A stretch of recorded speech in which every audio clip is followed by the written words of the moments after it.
think we're good here. Y'all, it's so hot today. The fan's on, the AC is on. It's bumping right now. Okay, so if you hear the fan, it's because I'm sitting right next to it.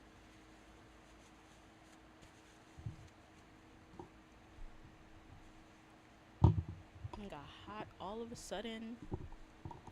It was not this hot these last couple days, but I don't know what it is. I feel like it's more humid right now than like actually hot. Maybe that's what it is. But what is up, you guys? Hi, hi, hi. I hope everybody is having a great day. What is today? Thursday, almost the end of the week. You know what I'm saying?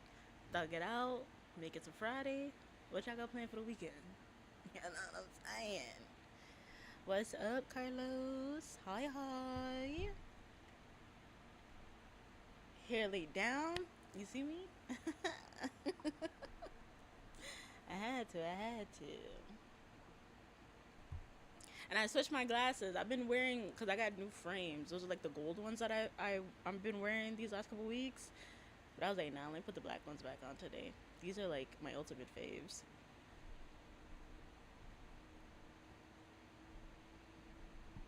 Alright. I shared out the stream. I think we're good to go, you guys. Let me just put my phone. I don't know what it is.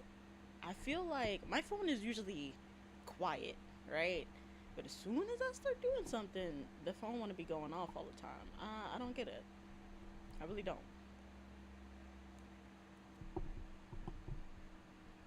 I really don't. I do keep it like off of do not disturb, even though I have my son's school in like my favorites. That's why I keep it like on loud and stuff, just in case they call. They usually don't, but you know, you never know. You never know. All right, y'all.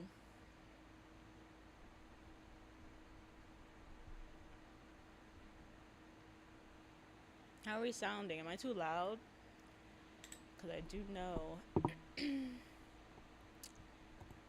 that my voice be booming sometimes.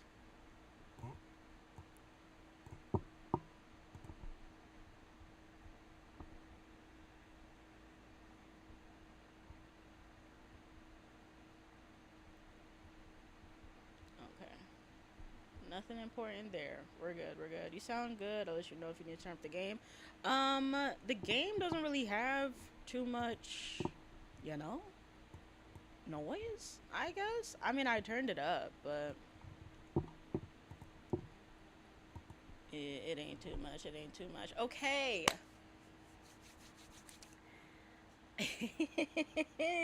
Blushing already. Last thing that happened, we got a confession and we kissed. Y'all know I needed that bad. So, we're gonna start Act 3, and I'm pretty sure I have enough time to do both 3 and 4 today. So, we're gonna get that done. Also, I only have, I only have 7 out of 18. Is that what that says? Yeah. Of the achievements.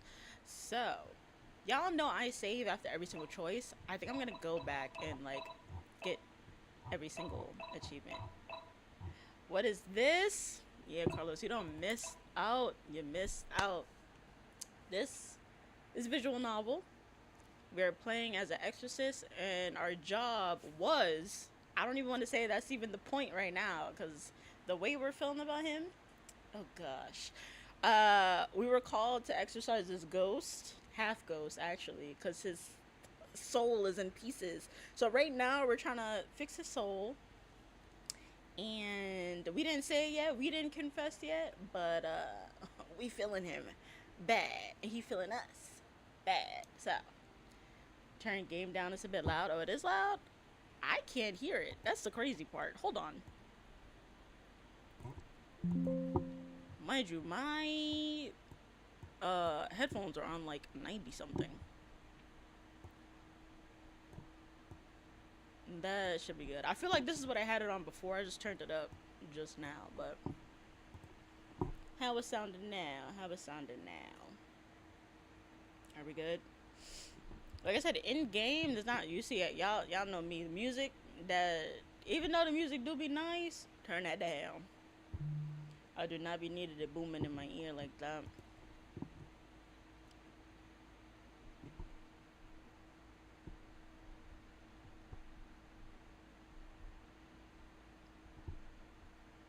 I feel like now it's just the sound volume that should be up now.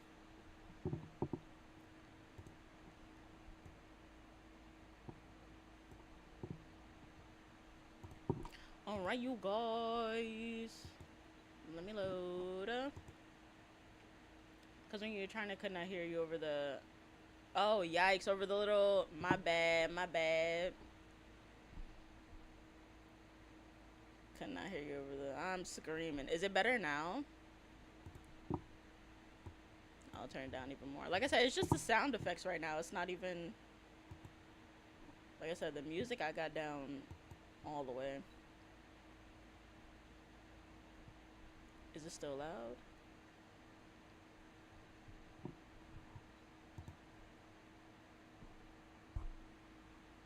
The sound effect do be booming. But I have me turned all the way up. That's crazy. I don't want to get any too, any closer to the mic because I'm drinking coffee and I'm not going to lie to y'all. If I got a burp or something, I don't want y'all to hear that. You know what I'm saying? It's going to be cute and ladylike. I ain't going to be like beer burping in y'all ear, but still. Alright. So yes, like I said, this, I'll repeat it since you didn't hear me over the sound effects. We are an exorcist. Our job at the beginning of the game was to exorcise this half ghost, Lorenn. Lorenn is technically a half ghost because his soul is split into many, many pieces. And I want to say that exorcising him is not the goal anymore. He fell for us, we fell for him. It's just, you know what I'm saying? We kissed. Last chapter. We got a confession. Last chapter.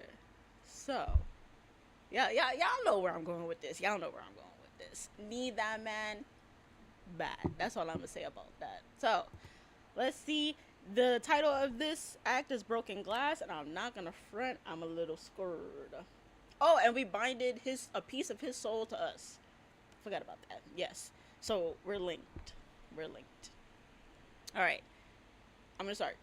Act 3, Broken Glass. Did he change back into his regular clothes? I feel like he did. He need to put that compression shirt back on. Just for a little bit. Over the next few weeks, life carries on as it usually does. Hold on. Let me move the fan a little bit back and like tilt it down.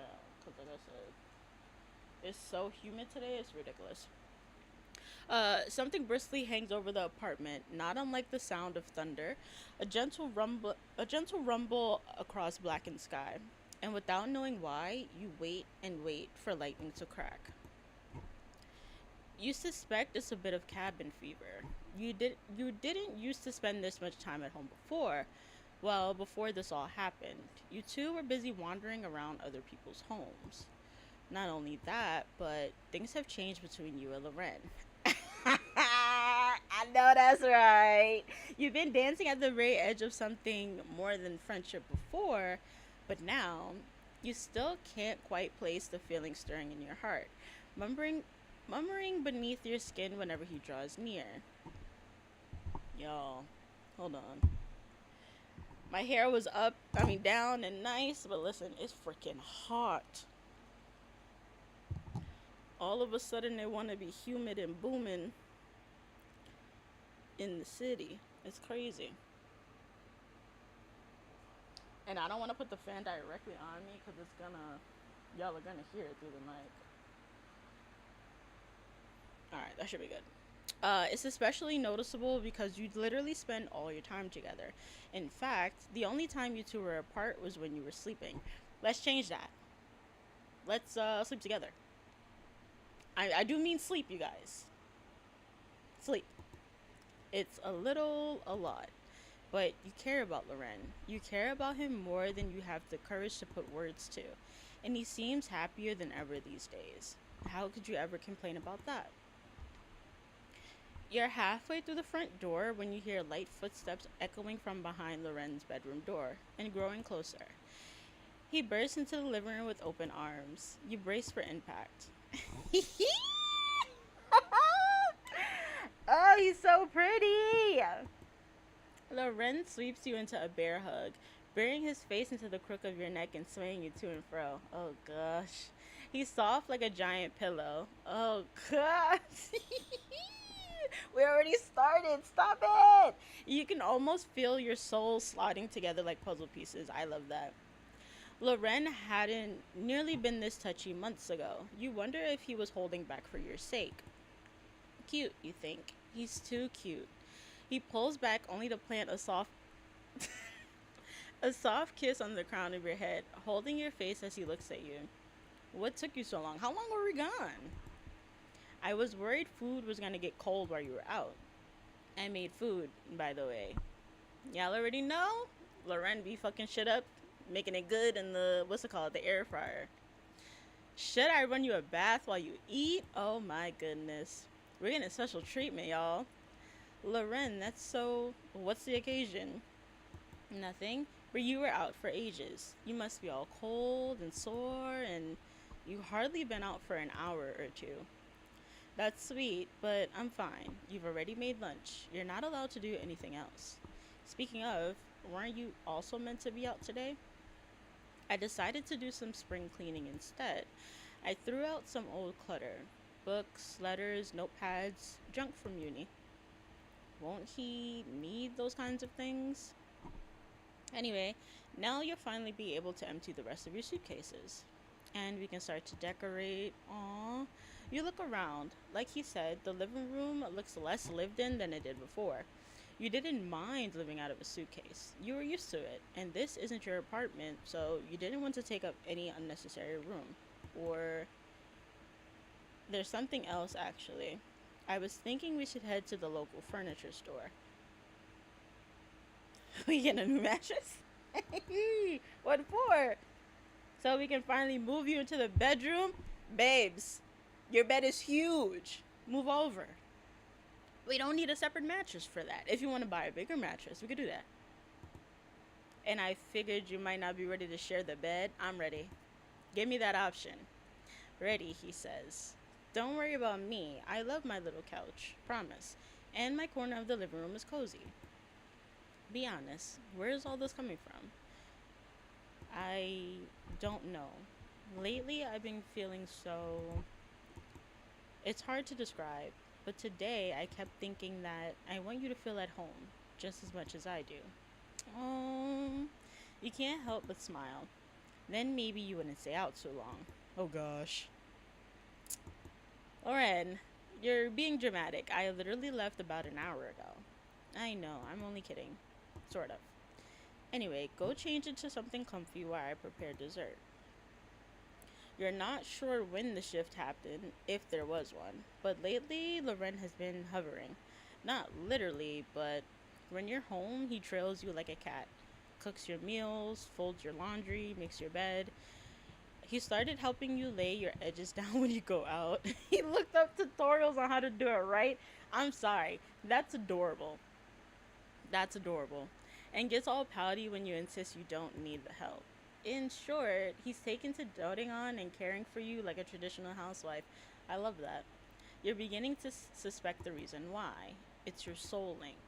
Lorenn's energy has stabilized, yes, but his soul itself has not quite settled the way you hoped it would. It's erratic, restless.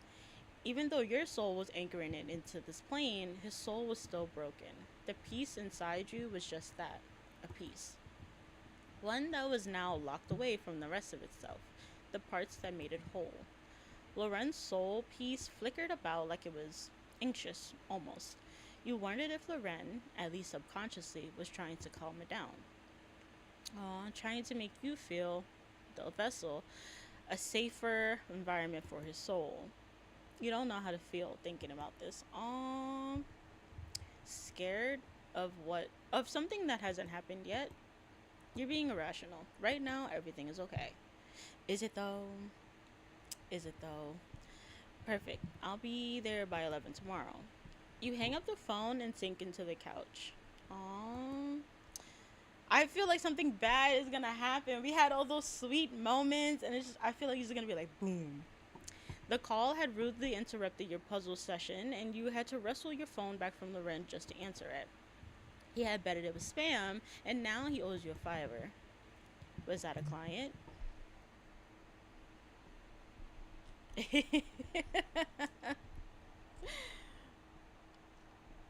You're hilarious. Hold on, y'all.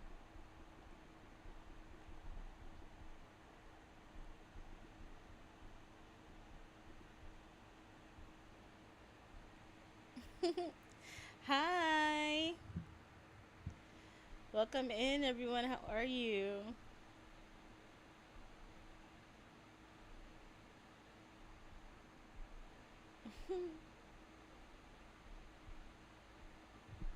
Oh, hold on, you guys.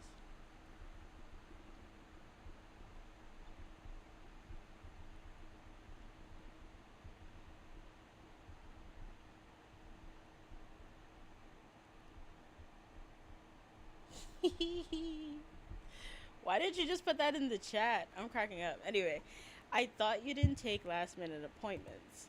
That's kind of just something I tell clients so they feel like they're getting special treatment. Scandalous. Gotta eat somehow. It's at 11, you said? I love your voice. Oh, thank you so much. I literally woke up like an hour ago, I want to say, so I'm still like, but thank you. That's so sweet. It's at 11, you said? Can I come with you? I've always wanted to see you while you're working. You look ever so cute when you're all serious. Really? People tell me I look scary when I'm concentrating. You're about as scary as a baby penguin. Who's been telling you things like that? I'll give them something to be scared about. Oh my goodness. He's getting more and more like. Sorry, y'all. I need to turn my light down. Because when I tell y'all this heat is getting to me, it's getting to me. There we go. That light was too bright. You're not sure if he's joking. I'm not convinced. If I'm as scary as a penguin, you're as scary as a baby chicken. I hear they can get pretty aggressive when pushed to anger, like swans. You're lying. Caught me? Aww. Bringing a half ghost to another ghost's exorcism sounds like a bad idea. But Lorenn is more connected to the spirit realm than you are. He may be able to sense more things than you can. He may just be able to help you out. Besides, from the way he's looking at you, you're pretty sure you don't have a choice. I feel like that's. Hopefully it goes well. I'm not gonna be negative. Hopefully this goes well. Small droplets of rain spit down from the sky. The smell of damp streets permeating the air. Lorenn, excuse me. Lorenn holds you against his side like you were stapled there, holding an umbrella over the two of you as you walk. Lorenn, of course, haven't forgotten to bring his own umbrella with him. Yeah, forgotten. Sure, sure, sure. As your joined footfalls echo across the empty street, Lorenn's gaze seems to dart to and fro. What is it? That's right. You haven't been to this side of town, have you? Neither has anyone else, it looks like. This place feels like a ghost town. Fitting, I think. Seriously, though, I can't believe you almost came all this way without me. This is no place for anyone to be walking all by themselves. What, you think I can't handle myself? I know you can. Hee hee, but you shouldn't have to. Case in point. He's getting so overprotective. I'm liking it. I'm liking it.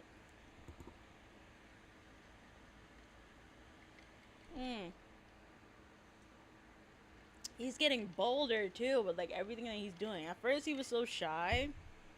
Now he's like, fuck that, you're mine. Lorenn slips your backpack off your shoulders and onto his. He does it so quickly and smoothly, you're legitimately impressed. This thing is so heavy. You should be charging clients extra for the physical labor alone. I save extra charges for the difficult clients, ones I know can afford it, anyway. If you were a regular ghost, Mortimer would have had to pay me a hefty sum. The client, your old roommate? Right. Aren't you glad I wasn't a regular ghost, though? You could say that. I'll dump all of this rainwater on you if you're not careful. He won't. He wouldn't dare ruin the edges he laid this morning. Speaking of, who are you going to introduce me as? Can more people see him now? To the client, I mean. Oh, okay. If I blip back into the living realm during the investigation, he'll probably be wondering who your company is. The client's gonna be out when we come by, actually. Indulge me, won't you? You never were good at saying no to his face, were you? Fine, I tell them you're my partner, husband, lackey, or pet. Between partner and husband.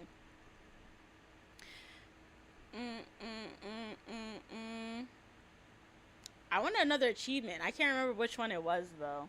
And I don't remember if this one counts as one. And y'all already know, we're going to save it after or before each choice. I want to say husband.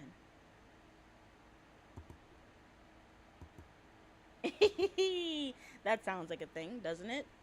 Two ghost busting spouses going door to door doing paranormal investigations together. You should call me that again. My spouse?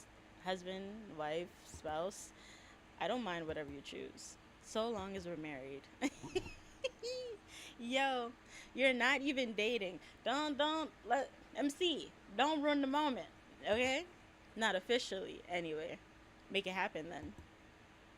We're gonna make it happen. Anyway, like I said, the client will be out while we're working. He said he left the keys under the front mat. So it'll just be the two of us then. I sadly already have to leave as much as I... It's okay. Thank you so much for stopping by. I appreciate it. I hope you have a great day. That's so sweet. Thank you so much. So it'll just be the two of us then. Don't look so excited now. I'm not trying to be suggestive.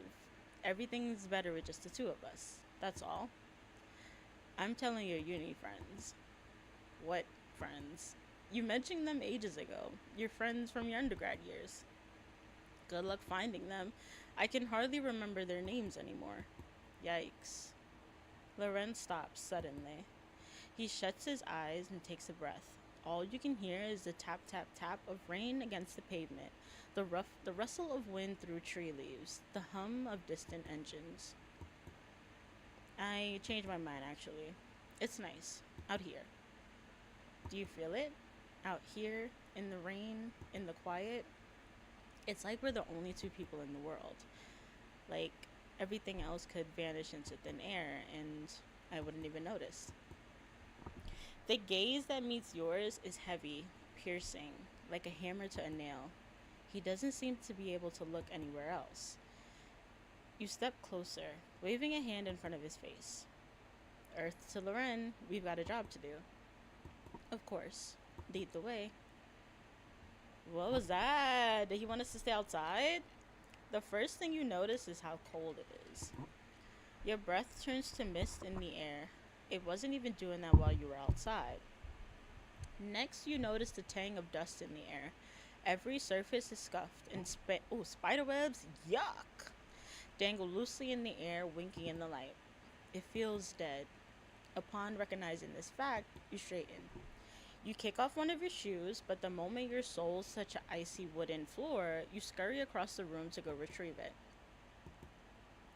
Lorenn looks wary, not unlike a cat with its ears up, searching for the source of a noise, the source of danger. What is it? Seen anything yet? Not yet, but just stay close, alright? The client described the spirit as malevolent. Oh gosh. Throwing and slamming things, scratching the walls, tearing at the ceilings. I would not be living here. The ghosts live there now. Pay the rent and all. Mm-mm.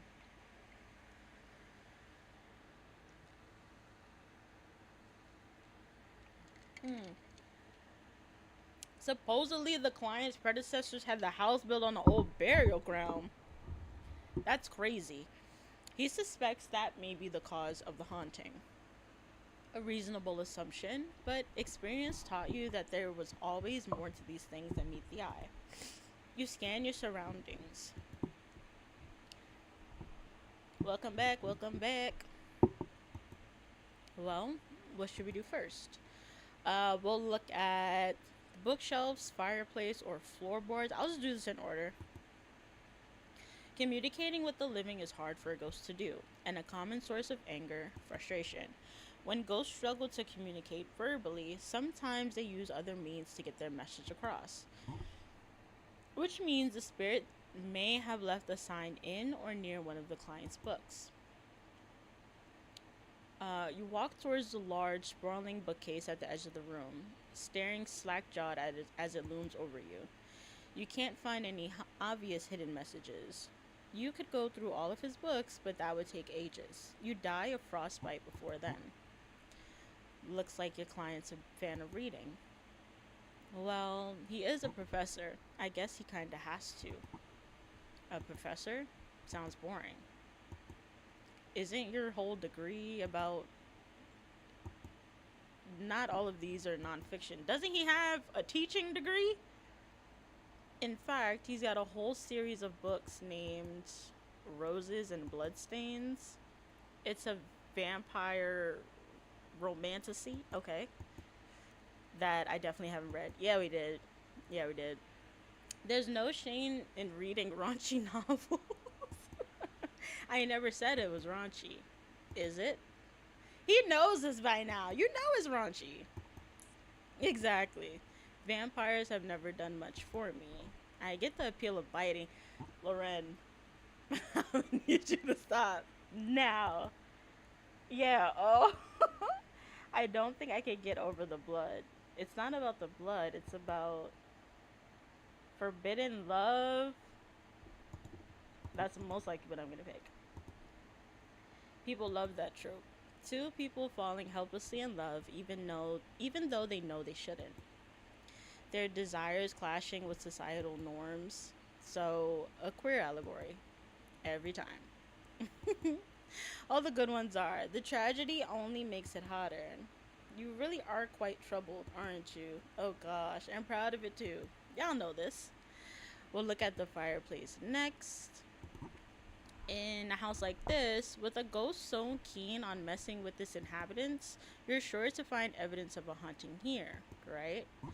You crouch and crawl partially into the fireplace, looking carefully for any dents, scratches, or other markings. There are small scribbles, you think. Nothing legible, but they look to be made by pencil. Some of the structure at the back of the fireplace is chipped, and there's soot. A whole lot of soot. You also notice you're alone here. You call out to your investigation partner. I was about to say, is he watching us bent over in the freaking fireplace? Yeah, enjoying the view? Exactly. If I said I was. Have you no shame? You'd do the same if it were me, absolutely. Absolutely. But no. Okay. Yeah. Yeah, right. The candles on top of the fireplace. At the base, you rise from the ground to check what he's saying. There's streaks of black rising from the base of each candle, almost like they were burning from the bottom when lit. What do you think? Spirits mess with energy. Fire equals energy. That's the best explanation I've got for now. You sure hope he's not doubting your qualifications as an exorcist right now. Alright, floorboards next. You shuffle away the carpets to get a good look at the floorboards. There's scratches, stains, signs of wear and tear most likely, and not from spirits. You pull out your EMF reader and begin scanning every slat of wood, trying to hit every corner of the room. At the corner of the fireplace, the machine begins sounding off. There's a whole section of the room, a few feet a few feet both ways where the EMF readings are highest. They're especially strong when you get closer to the floor. What does that mean? Well, it could mean a number of things. It could be faulty wiring. If it isn't, then it could be something beyond the living realm, like a point of entry for the spirit. Or it's something beneath the house. Traces of something the spirit owned or touched. Energy coming from the spirit's previous vessel. And by vessel, you mean you were warned that there used to be a burial here. This could be a sign of it, or it could mean nothing at all. You shake it off and move on. Yeah, we're done. That's it for this room then. Nothing too unusual, but so you think the place really is haunted. I have a feeling. Just keep an eye out, okay? Alright, on to the next room. I'm sorry, compared to Lorenn's place, yo, I know this place is haunted. But damn, it looked bad. The bedroom is almost completely empty, but feels cramped somehow. Suffocating. Yeah, it looks nasty up in here. I don't like that. Where should we look? The bed or the drawers? I do not want to touch that bed. But I guess we gotta do it. It's the biggest thing in the room. You figure you might as well check to see if there's anything strange lurking there. You step closer, hand hovering over the covers. You found a ghost hiding underneath someone's bed sheets once. I don't like that. At all. They scared you so bad you'd never forgotten it since. Oh gosh. Oh gosh. Okay, nobody there. I was about to say, I don't do spooky wooky shits like that. Nobody there. You breathe a sigh of relief. Lorenn's just watching. Big bed. We have a big bed at home that you didn't even want to share. I'll buy a inflatable mattress. No, the hell you won't. Scoot over. What's with that face? Nothing. Nothing at all. Well, whatever you're thinking. Yeah, this bed looks gross. You'll reconsider it once I'm done running this black light over the bed. Oh, yeah. Ugh. Exactly. Where should we look? The drawers. You approach the bedside drawer, reaching out to grab the handle. But before you open it, you reconsider. Why the hesitation? Don't you love going through other people's things? Oh gosh, it was one time. Stop it. Sure, but going through someone's bedside cabinet is always a gamble. It's where they keep their worst inner demons. I suppose you speak from experience then. Regrettably, yes. It's not really their faults though. I certainly wouldn't think to stash away all my private belongings before an exorcism. Yeah, I guess that's fair, but I know better now. At home, I keep my bedside drawers empty. So where do you keep your... Keep what? Utilities? In a safe? What are we talking about? You're kidding. You're not kidding. Where is the safe? What? Have I never seen it? Some things are better kept secret, you think. Oh gosh. Okay, let's look at the walls. These walls are disgusting. You gently place your palm against the wall, feeling for any irregular... oh my goodness. Irregularities. I can read, y'all.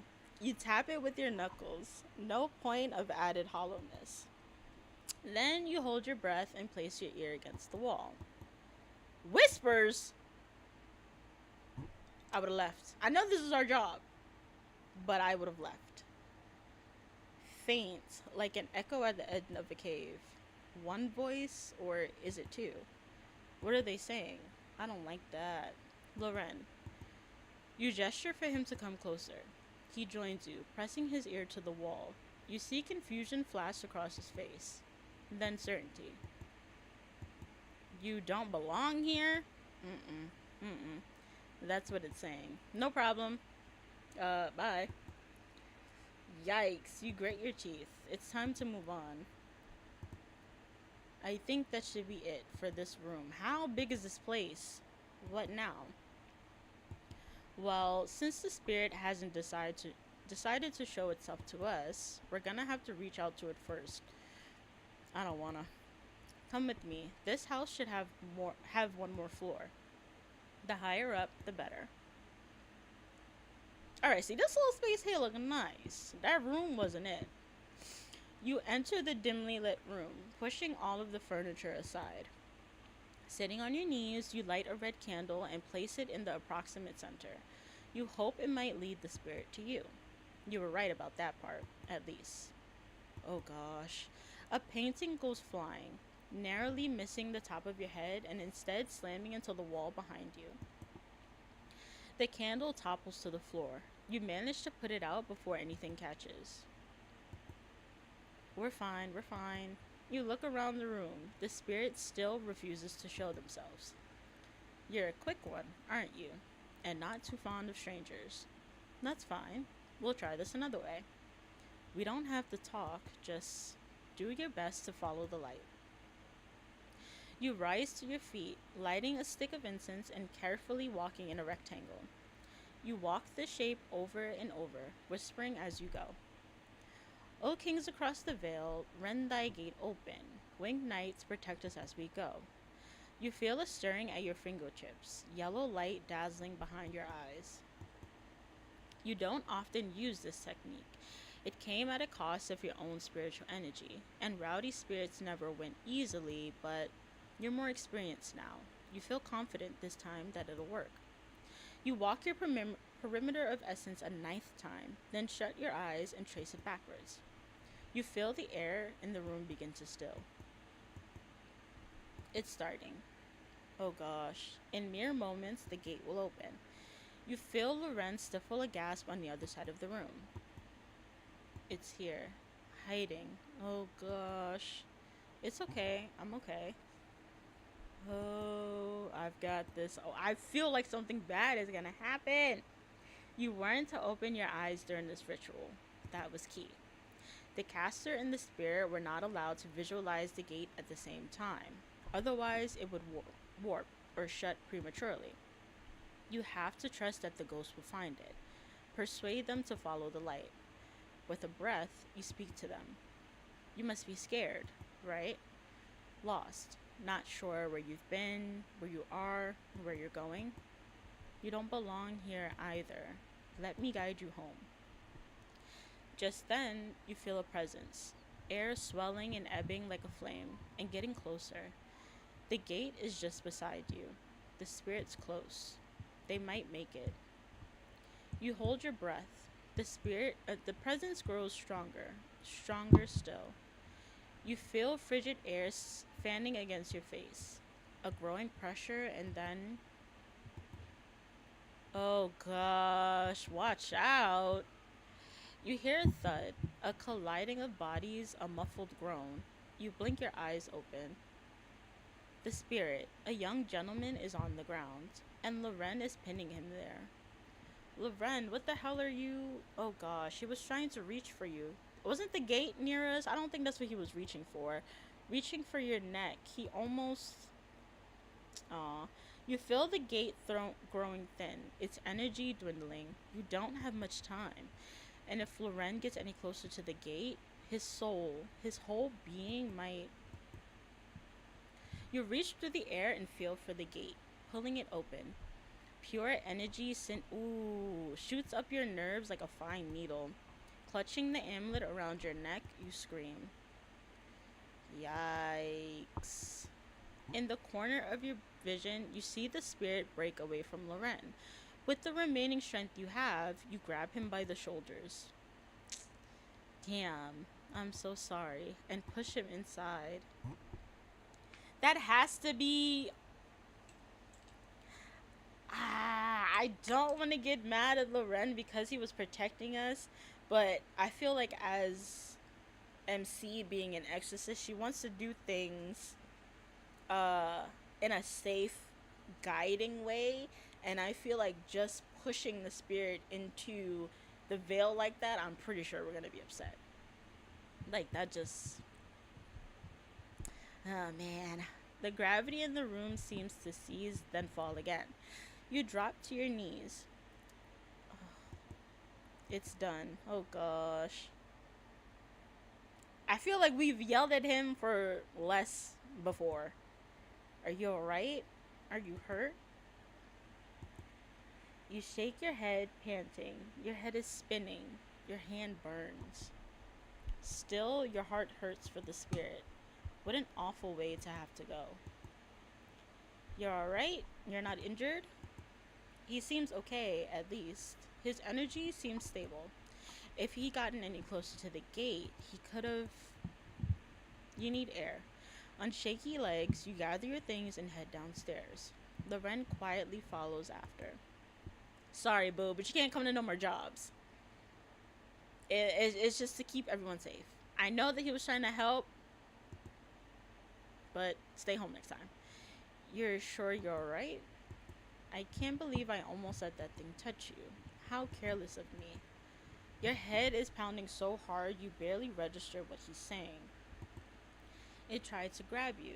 You didn't notice?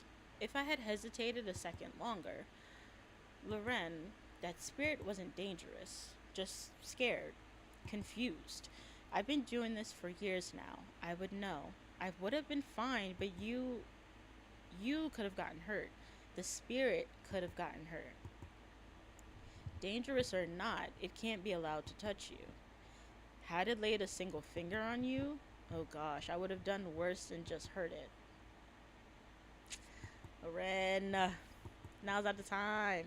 Nobody should be allowed to get that close to you. Nobody. But, oh gosh, I'm just so glad you're safe. Come closer, won't you? Now's not the time, boo. His soul flips and turns like a whirlpool inside your chest. That's right, you think. That's why. You get closer. You feel the piece of his soul beat steady as a heart as he holds you. Aww. I get it, he was scared, but I feel bad for the spirit. You don't really talk about what happened that day after that. Instead, you continue on, business as usual. You spend most of your days right by Lorenn's side, and him right by yours.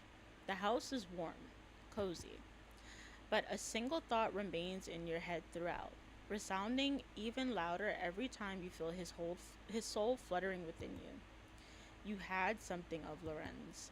You had taken something that belonged to him, and haven't come any closer to giving it back. You promised it would be a temporary fix, just like how you promised to fix his soul. You can't keep breaking promises to him. And so one morning, you find yourself standing over the last of your suitcases. You're sure you must have left some old tomes and notebooks in there. Maybe that's where you start.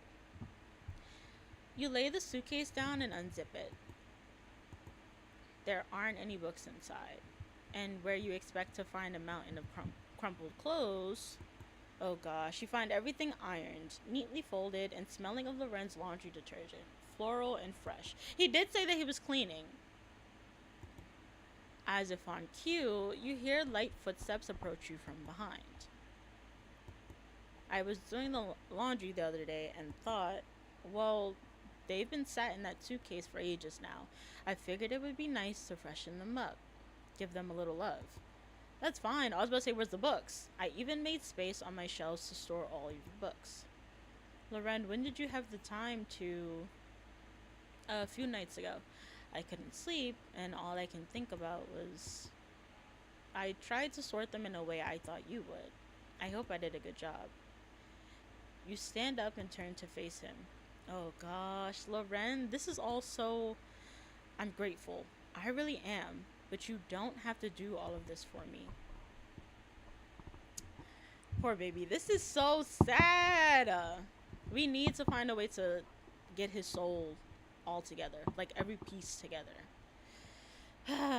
He hugs you suddenly. His grip on your waist is tight. Like he's trying to keep you from falling. From slipping away. I wouldn't do anything I wouldn't want to. And besides, I've got selfish reasons for doing it too. You got the cutest outfits locked up in there. It's not fair that I haven't had the chance to see you in them. You'll indulge me, won't you? You stand by the front door, keys jingling in one hand, tying up your laces with the other. You made a reservation for a study room in the library, and you weren't in the mood to chase away any students if you showed up late. Dusting off the front of your clothes, you're about to slot the key in the lock when... Is he about to ask us where we're going? Oh gosh. Lorenn! You feel a hand on your shoulder. In no time, you're being swiveled around to face a smiling Lorenn. He runs a knuckle down the side of your face, while his other hand loops around your waist. He presses into your lower back, urging you closer. Oh gosh. Okay, wait. In the previous chapters, I would have loved this. And don't get me wrong. I'm not saying I don't love it now. I feel like now's not the time. Now's not the time. I'm pretty sure he's scared and is just getting super duper overprotective. I get it. But it's like we're trying to do our job and also trying to find a way to save him. And I don't know. I mean, obviously he likes us. He said it already. But I feel like with the soul tie, it makes it not worse per se, but more intense. What are you... I just thought I should give you a proper send-off. Are we gonna get a kiss? As I literally just said, we need to be more serious. Here I am doubling back, and I'm like, we can get a kiss first. Then on to serious business. He leans closer still. There's a desperate, pleading look in his eyes as he leans into you. Oh gosh. Is this okay? Your heart skips. You swallow and nod. Yep. Give me the smooch. Oh, we get the details on it. Hold on. It's gentle at first. The way his lips meet yours. Yo. I was already feral last chapter. I'm gonna keep it calm right now. Oh my goodness. But it doesn't stay that way for long. He tilts his head. Oh gosh.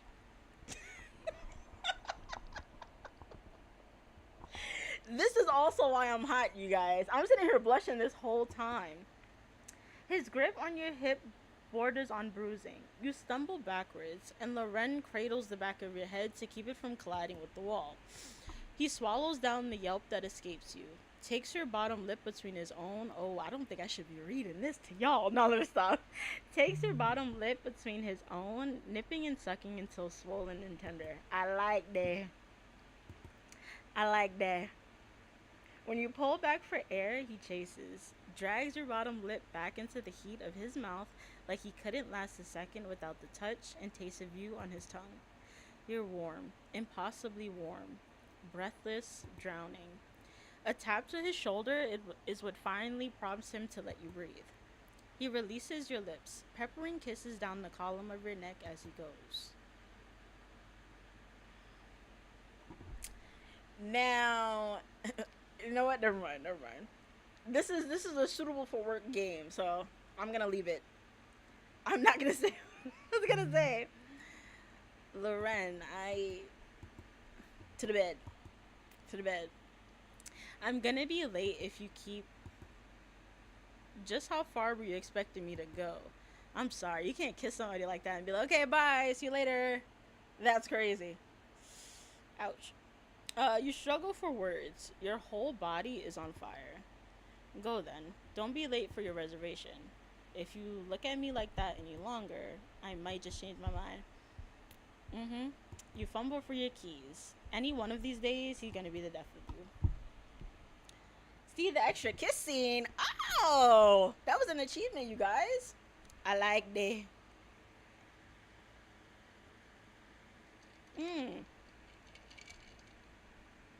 Have people not been able to see that? I have to see the achievement thing when I'm finished. You make your way to the university library. Your bag filled to bursting with all of your old notes. You keep your head down and your face as steely as possible.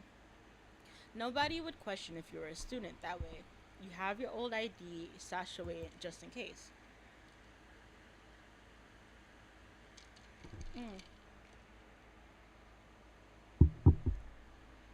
It's not like you're doing anything illegal, but you take the precautions anyway. Cracking your knuckles, you set off to loot the shelves for as many books on spirituality as you can fit into your hands. Then you sit and read. You flick through page after page until the words blur together, until the space between your brows switches and aches. There's one book, a certain Principles of the Spirit, that you remember reading during your trainee days. You were younger, more arrogant then. There had to be a couple things you missed, right? It's as thick as a damn mattress. You won't be able to get through all of it today. But there are a few chapters that catch your eye. Chapter on the third plane, flow and fading, and affinity. Can we look at all of them? Let me actually save this just in case we can't. I'll do third plane first. You read. For many years, scholars have speculated the existence of a third plane, between the plane of the living and the dead. Those well versed in the art of exorcism have been trying to interact with this plane for centuries, believing that this in between may be the key to immortality. That by existing outside of death, you'd be able to avoid it indefinitely. Hold on, you guys.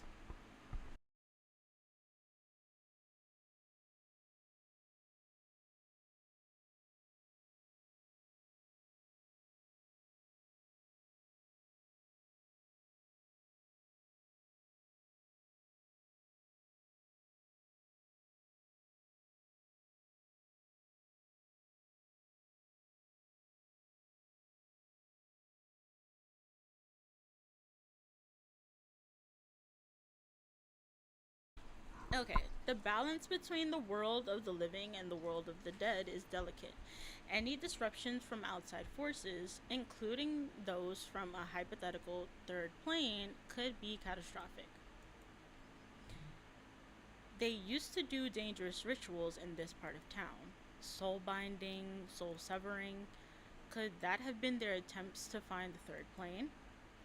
Whether or not they succeeded, they clearly disrupted the barrier between life and death in Lorenn's apartment, created some sort of rift, and Lorenn's soul was caught in it, fractured between planes, unable to fully live or die as a result. If something were to happen to Lorenn's soul, if weren't bound to a strong enough vessel, or fractured even further, losing its connection to both the living and spiritual realms, he might just find what those exorcists were looking for, that third plane. You chew your lips and turn the page. Okay, so we can read all of them. Living souls are tied to the living plane, and dead souls are tied to the spiritual plane. This is due to a principle known as flow. Flow states that a soul will naturally be pulled towards wherever their connection is strongest or stronger. See also affinity. Okay, exorcism is a technique that aids this natural process along, guiding dead souls back to their designated plane. An exorcist cannot pull a soul in the opposite direction of its natural flow. Attempting to do so may cause the soul to tear or even fracture, which will inevitably cause the soul to fade. A human with a fading soul will undergo changes to their appearance, then changes to their physical capabilities, memories, and even personality. Once a soul has completely faded, it will cease to exist on either plane. This is a concept scholars understand as true death. And we already know Lorenn's hair is turning white. We can see the personality change already. I'm chopping it up to, like, he likes us and we have the soul fragment, but it's obviously more than that. Let's see, infinity. Affinity is what holds the soul together as a singular force. It is also what helps bind the soul to its chosen vessel on its designated plane. Affinity is highly unstable. A soul moving from plane A to plane B will gain affinity for plane B and lose it in plane A. Y'all think I remember all this? Because I'm not. This is a process known as distancing. A soul that is moved will lose resemblance with its original vessel in favor for assimilating with the new one. See also fading. The stronger the target vessel, the greater the pulling force, and the greater the degree of distancing. Maybe you've had this whole thing wrong. Whatever's been going on with Lorenn, it's not the soul piece within you that's causing the problem. The ritual succeeded, after all. His soul is linked comfortably with yours, so comfortably that the rest of him wants in. Oh gosh. Uh, okay, we read everything. Achievement, too many books, read up on exorcism. Okay, you're just about to jot down your thoughts when. Yo, who are you? You whip your head around like you heard a gunshot. It shouldn't surprise you to see 3 of your old classmates stood behind you, but it does anyway. You invite them to sit at your table, hoping that some catching up might help ease your nerves a bit. It doesn't, really. One of your classmates has a full-time job. One is finishing his bachelor's, and the other is starting their master's. They talk openly, proudly about what they're doing, all they were achieving. And they don't even think to ask what you've been up to, like they knew your answer would be nothing much. It stings. You knew it was coming, and it still stings. Still, there's enough small talk among the 4 of you to fill the dead air. You read and make notes as they chat amongst themselves, and the day turns to sleepy afternoon in an instant. You should grab a quick snack before you head home. Oh man, Lorenn's gonna be like, what the hell took you so long? You walk out of the corner store, a bag of treats looped over your arm. You're tired, you realize. Really tired. It really has been a while since you spent any time socializing, hasn't it? You feel a sort of heaviness resting over your body, like you just come back from the gym. Maybe that's why you hadn't noticed him sooner. Don't be in my ear. Behind you is insane. You whip your head around immediately, almost dropping your bag in the process. Lorenn? Mm-hmm. You're ages away from the apartment. For you to run into him here, it doesn't make any sense. When did he follow us here?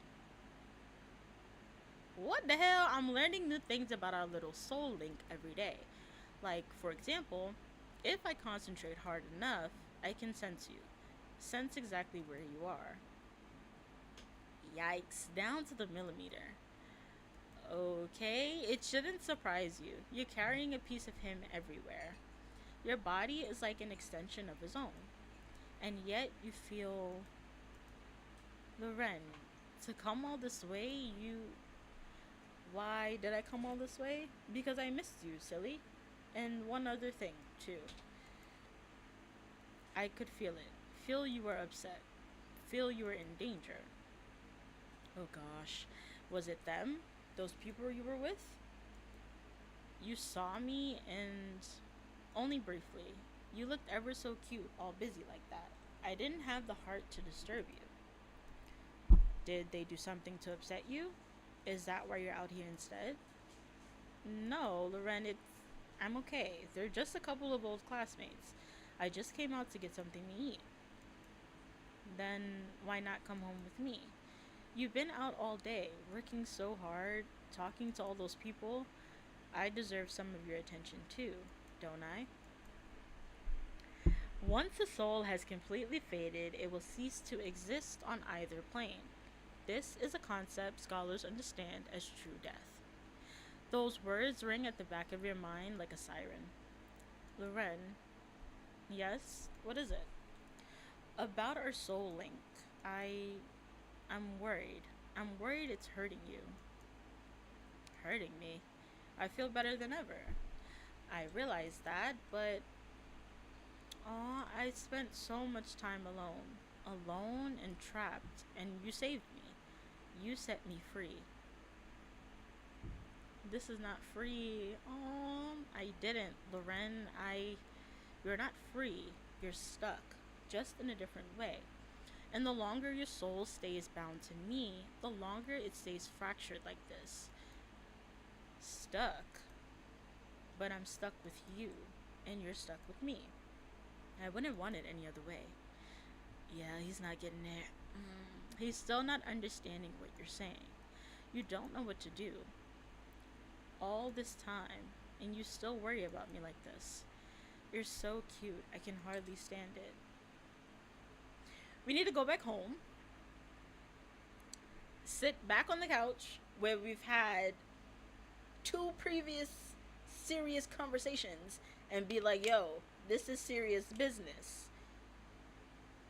Your soul will cease to exist in either plane, which means you'll be gone forever. Then he'll understand. Us standing outside while he's just thinking, oh, look at how the light is hitting my little cutie patootie babe. This is not helping. I'm loving it because, like I said, he was so shy in the beginning, and now he's just like, give me all your lovin'. But now's not the time. Oh gosh, you chew the inside of your cheek looking at him. I just want you to be okay. Now give me your bags. It's time for you to go and get some rest. Yeah, let's get in the bed. Y'all see how big this bed is? And he was talking about getting another mattress for us to sleep on the floor? Hell no. Side by side, boo. Over the next few weeks, you see the inside of the library more than you do your own damn reflection. You feel like you're going crazy. You've been reading for hours on end, in hopes of finding clarity at the end of the road. Instead, you're met with more fog, more questions, more unknowns to be afraid of. Even sleep feels like a waste of time. You suppose that's why you've been getting so little of it lately. And it took no time at all for Lorenn to notice. Lorenn, I promise the couch is just fine. I'm sure it is. So is the bed. Come now, you're always out studying, and we both know how awful your posture is. Yikes. That just made me want to sit up. He's right about that. Your neck feels like murder. You give it a gentle rub. So lie down already, won't you? You're not going to join me? You're asking me to? Absolutely. It's a perfectly innocent question, Lorenn. I didn't say it had to be. But yes, if you don't mind, I'd like to join you. Someone's got to make sure you don't get up, after all. Love that. Your body hits the mattress with a muffled thud. You forgot what it was like to have your back against a completely flat surface. His duvet is thick and sweet smelling. For the first time in a long time, the weight of gravity doesn't feel trapping. It feels right. He's so pretty! I got a screenshot. Hold on, y'all. You hear Lorenn sigh as he settles in beside you. Love this. The bed didn't even bend under his weight. We know that. You can't think about that right now. So, how is it? I'll admit, you were right. This is a really comfy bed. Isn't it? This apartment is like my dream home. Even with the broken radiators and the mold, fair point, maybe those could go. And even though the landlord doesn't allow pets, why ever would I need a pet? The two of us is more than enough. No, we get a little kitty cat, a little pup. He always wanted to keep birds though.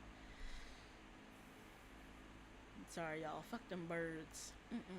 Besides, you'll have your hands full taking care of me, won't you? There isn't gonna be a you!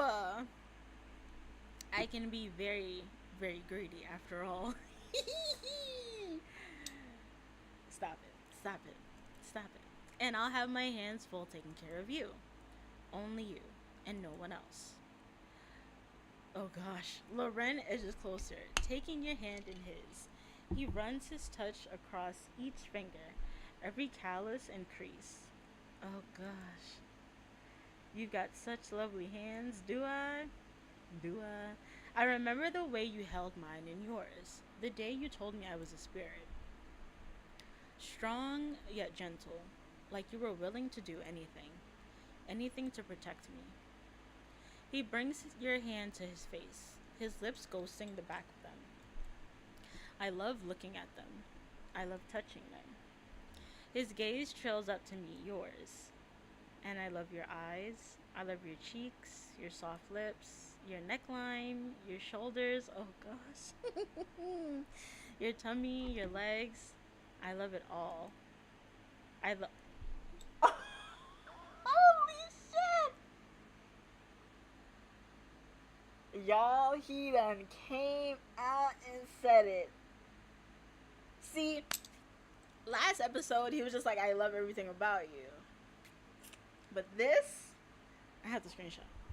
Hold on, y'all. Hold on. Oh gosh. I love you. I love all of you so much, I can hardly take it. I can hardly breathe. Lorenn never curses. The sound of it. I was about to say, I've never seen him curse. The sound of it floods your already warm face with even more heat, as the energy between your joined hands rumbles like a car engine. You turn away. Lorenn, can we respond to this? You're making such a cute face, like you haven't any clue what you do to me. That's enough. I'm getting shy.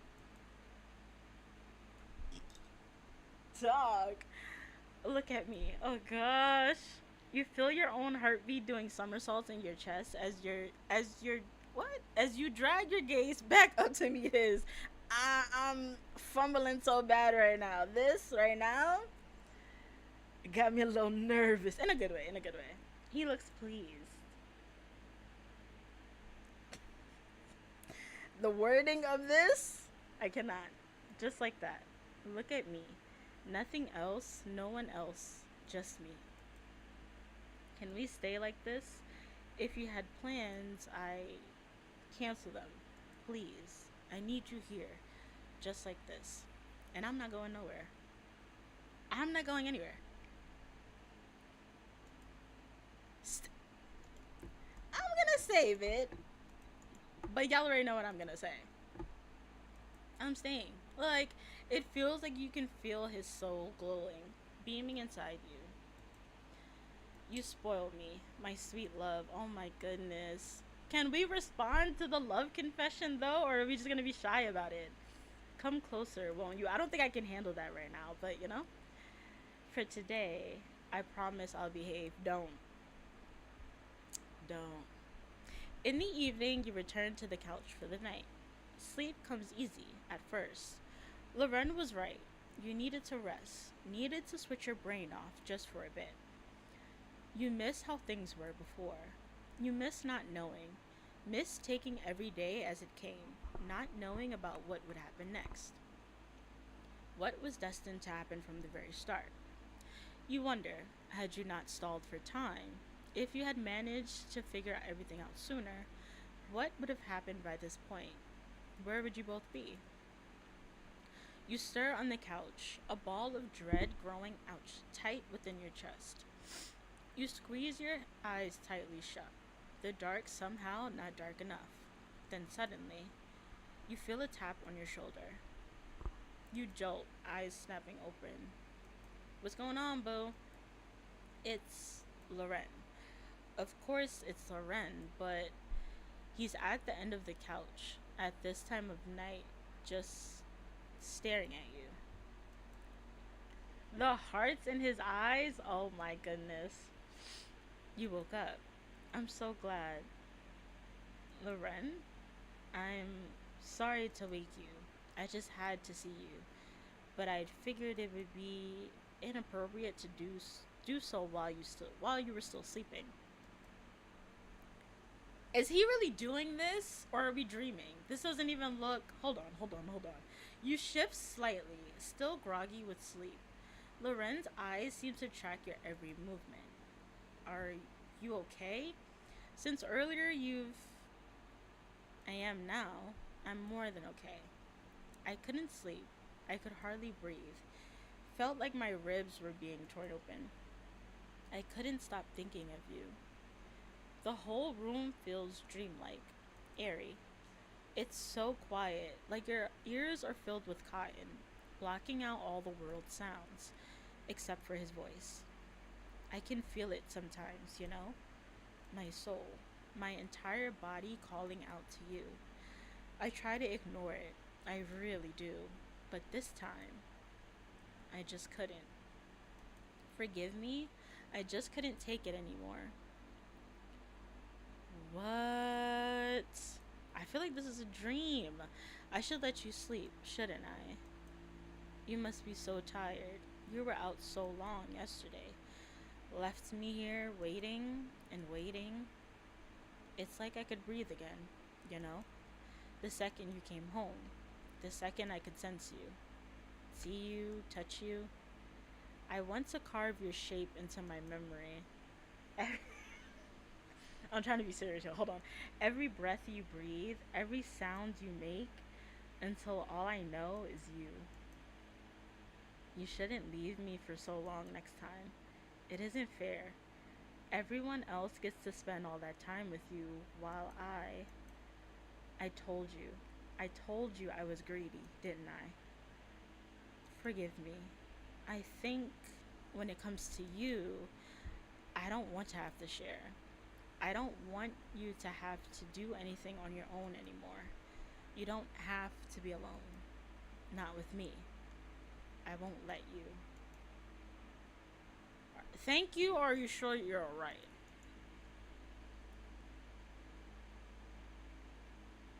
I honestly do not know what to say to this. Oh my goodness.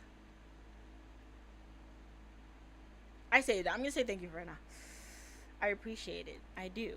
But I need time for myself too. Both of us do. It's only natural. You understand that, don't you?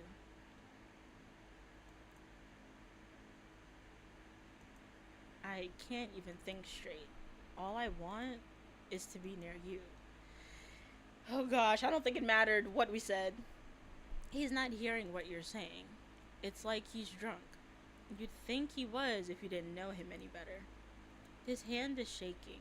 He looks so tense, so high strung, so unlike himself.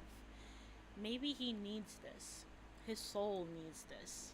Maybe he needs you to stay. It's gonna be okay, or I don't. Yo, I've got so many save files, my goodness. It's going to be okay, or I don't recognize this side of you. Oh my goodness, I don't know what to pick. I don't want to keep making promises, you guys. We keep doing that. We're gonna fix him. We're gonna bind his soul back together. We're gonna do this and that, and it's like that's not happening. This whole chapter, we've literally been stressing about how to get him to not disappear completely. But I don't want to say I don't recognize the side of you. I feel like that's gonna push him on the edge, and I think that's why I'm gonna click that, because this possessive stuff, I'm here for it. I'm here for it.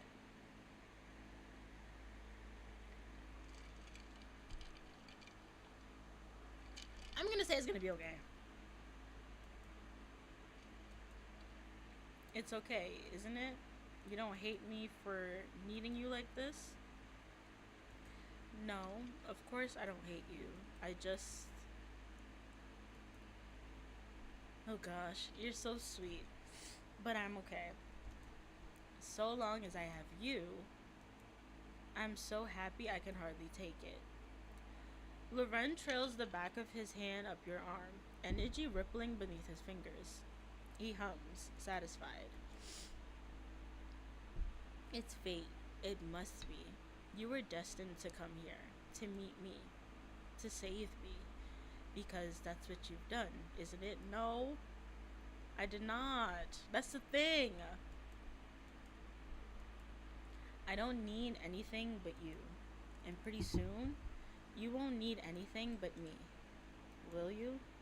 I'll keep the apartment nice and tidy, cook you meals for you when you come back from your jobs. I'll even come with you. Make sure no other spirit gets too close. Keep them far away from what's mine. It sounds perfect, doesn't it? I'll take such good care of you. You won't even think of leaving. Not once. You feel something beating, trashing around in the depths of your chest. Is it his soul or your own? No, you'd never think of leaving, would you? Why would you? I'll be so good. So good there won't be any reason to leave. No reason to need anyone else. They don't deserve you anyway, do they? They can't have you because they don't deserve you. Nobody does. Nobody but me. Isn't that right? Oh gosh. How did I get so lucky? You don't know what to say. You don't know what to do. You never have. And so you stay with him, just like this, under the cool glow of moonlight, until sleep carries you into tomorrow. See the nighttime CG? Until all I know is you? Okay. That wasn't a dream then? Yikes! I'm for that shit though. Oh my goodness. I can't even front. You wake up, mind fuzzy with unease. You don't know how long you can keep telling yourself everything's fine. You don't know how long it'll take for everything you've worked to ignore to shatter the ground beneath your feet. And as you finish up your morning routine, you wait and listen. Feel through the air around you. It's faint, but you can sense him too. Just barely. These days, his footsteps are much too light to hear, and yet you sense Lorenn approach just from behind his bedroom door. He enters with an easy smile on his face. Morning, my sweet. Someone's up early. His presence fills the room with a sense of calm. You wouldn't be able to tell he was up last night, much less in the state he was in. Lorenn, are you okay? Of course I am. Why wouldn't I be? You can't tell. You can't tell if he's just trying not to worry you. And you can't help but feel like you used to understand each other so much better than this. Let me make you breakfast, yeah? I'm not hungry. Come on, you barely eat anything these days. You must be starving. I'll even make you a bowl of your favorite cereal. Yes? Why are you acting like you don't remember? Oh gosh. You wait. Wait for a spark, a flicker of recognition. But nothing. There's nothing. Lorenn? Come now. Don't worry yourself about me. None of that stuff matters anyway. All that matters to me is you. Or haven't you realized that already? You clench and unclench your fist, heartbeat drumming away in your chest. Then something else takes over. It feels like staring off the edge of a cliff, preparing to jump. Oh gosh. That reminds me, actually. I got a call this morning. The client wants me to go there as soon as possible. Then how about, no, stay home, boo. You can't come. Oof.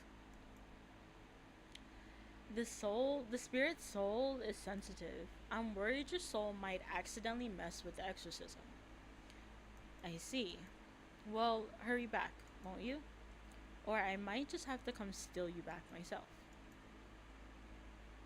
It feels weird having to lie to him.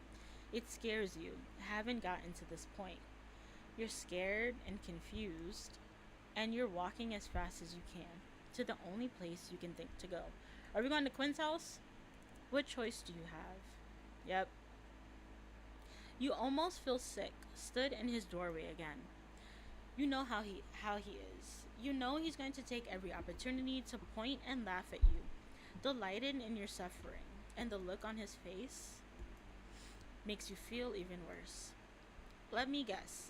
In spite of my careful advice and detailed guidance, you managed to fuck things up in a spectacular fashion and need me to... This is not the time for any of this. Like, we need help. For real, for real. I know that look. Get in. Oh gosh. The moment you sit down, words tumble out of your mouth like a waterfall. It's less of a summary of events and more of a desperate rant. The kind suited for a therapist and not an old rival. But Quinn listens anyway, eyebrows twitching every few sentences, a sign of his effort to not interrupt. You should thank him later for that. As your tale comes to a close, Quinn lets out a sigh. What is it with you coming in here and asking me to do the near impossible? And then you throw a fit about me trying to charge you. I'm not trying to be unreasonable. You taught me the ritual. If you just teach me how to reverse it, then don't be absurd. Do you know what happens when you twist and bend? Twist and bend something already so fragile? It breaks. Precisely. So if you don't want your precious spirit, oh gosh, then for once in your life, think before you act. His words give you pause. Your shoulders slump, the gravity of your situation dawning on you once more. Lorenn is fading, and it's your fault.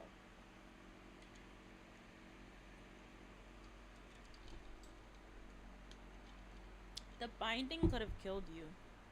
That it didn't is a miracle. And now you come to telling me the spirit is changing? Honestly, what did you expect? Pushing and pulling his very essence to and fro like it's nothing? Quinn seems to notice the volume of his own voice and sits back, takes a breath. He won't possess you. Your soul is too strong for that. But the bridges between the pieces of his soul have fractured too. It's only a matter of time before he loses himself entirely. Oh gosh, he'll be a walking husk, the spitting image of a human with nothing but hollow essence within. Still lost on the living plane, still unable to die. You understand this. How could you have not seen it sooner? How could you have allowed this to happen? Careless. What a careless thing to do. Tying someone else's soul to your own just so they won't leave you. That's not why I did it. He's just. You look at your feet. All you can do is shrug. I told him I would help. Told him I would fix him. I couldn't, but if I could make him happy, make him experience the joy of living, even for a little, you could have died. Your soul could have fractured, worse than his. You could have sent yourself to the very fate you're so afraid of him meeting. It infuriates me. Oh gosh, we're getting yelled at. I'm okay. Even though this guy is our rival, I feel like this is coming from a place of concern and love. But don't yell at me. He was right about you. Quinn was right about you this whole time. You should have just listened.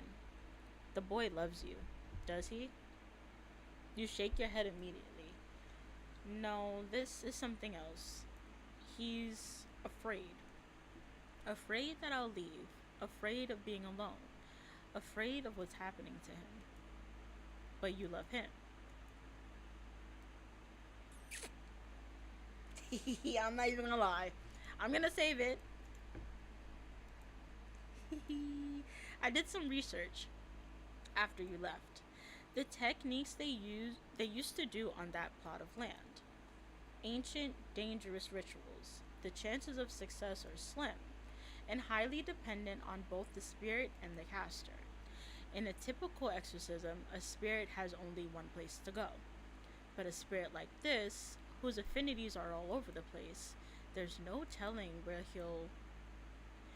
Knowing what you know now, and what you've done, what things have become, do you still want me to teach it to you? How many mistakes have you made up until now? How many promises have you broken? How many people have you let down? You've done it your whole life, disappointing even those who expect nothing from you. Stumbling, tripping, falling to each new phase of life with nobody but yourself to pick up and dust you off again. But that never stopped you from trying, because you have to try. You have to try, don't you? Because if no one else does. You look up and see Quinn on his knees, right in front of you, a hand gently cupping your cheek. He's catching your tears with his thumb, wiping them away. You hadn't even noticed you've been crying. No crying here. You'll interfere with the energies of my home. Oh, please. Now, I hope you've got your amulet ready. And blow your nose, will you? Oh gosh. I want to put his soul back together. I want him to actually be free. If that is a final resting place or whatever the heck, you know what I'm saying? Oh gosh. He can't be bound to us for this, for much longer. This is crazy. The moon. Oh.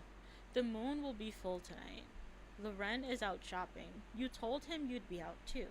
And with his room empty, the opportunity you've been waiting for all week has finally arrived. It's strange. You were so comfortable going through his stuff the day you met, but now, oh, excuse me, now it feels violating. You're starting to understand why most people don't like invading other people's privacy. Still, you press on.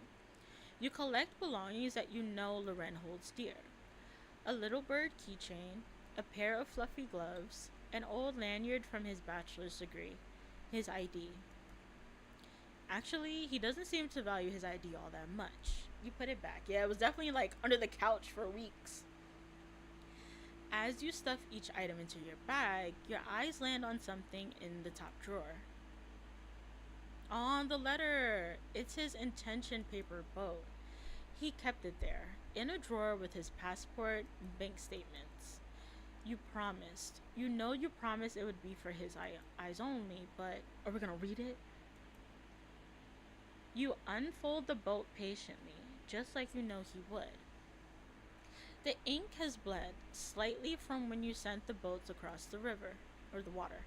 Still, you can make out the words perfectly. Sharing the night sky and all of its stars with you, just like this. I hope I carry this joy until my eternity. Ugh. This is so sad. You swallow down the lump in your throat. Carefully, you refold the boat and stash it with the rest of his belongings. You have to get this right. You wish you didn't have to be so secretive about it. Oh gosh, getting the spirit to enter the perimeter is the hardest part. It is composed of energies that the soul naturally rejects. This is to keep it from attaching itself to anything but the target vessel. He won't enter it willingly. His very soul will try to make him flee. So you'll have to get creative with this part, I'm afraid. I'll make this right, I promise. Stop promising stuff! You drop your backpack to the ground and begin unpacking your tools with an urgency that mimics confidence. Every surface is caked in dust.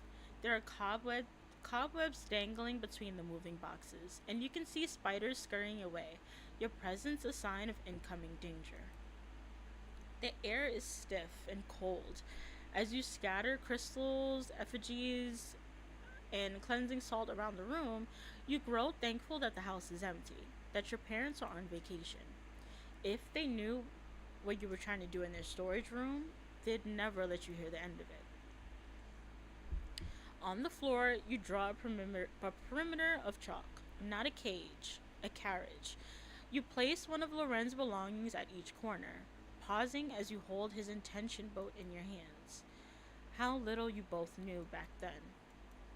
You place it down, then, with a brief incantation, you place your own paper boat in the center of the carriage, a lighthouse blinking in the fog to help guide him home.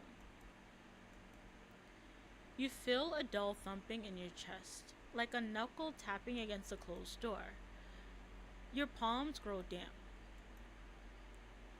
Oh gosh, his voice echoes from the hall. He shouldn't be here already. He shouldn't have been able to find you so quick. Here you are. I was wondering what caused you to roam so far away.